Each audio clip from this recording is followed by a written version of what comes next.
So guys मुझे सकाळु सकाळु 6टा बेले उठी सारली आ उठु उठु गाड़ी धरी शीतर थोड़की थोड़की बुलिया बाहरी पड़ली आ बुलिकी आसु आसु आ माँ गरम गरम पानी रेडी कर रखी जाई गाधुआ पाधुआ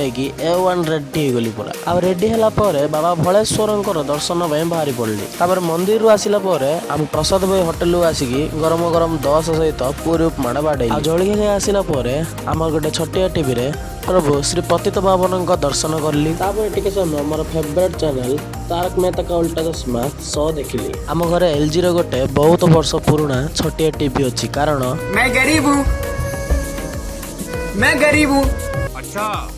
हमको सिखा रिया है। तापर स्टूडियो काम टिके बाकी रही जाइतिबारु स्टूडियो को सजासजी करिया पई बाहरी पड़ली आ स्टूडियो सजेबा पई जहाँ जिनस थिला सब धरी ऊपर को आसिली तो आज मोर जन छोट भाई सुरंजन सी आसीथिला तो सी आ मु दी जण मिसी पूरा रूम टा भला भाव सजारे लागी पड़लो तो दी जण मिसी रूम टा को पूरा चकाचक करी सजेबा पर आ कोन आपण मानक वीडियो को लाइक और चैनल को सब्सक्राइब करने बस अनुरोध कली आज यही कम सब लगी बोली टिके जिम हो पारानी तो वीडियो को लाइक करंतु और चैनल को सब्सक्राइब करंतु बाय बाय।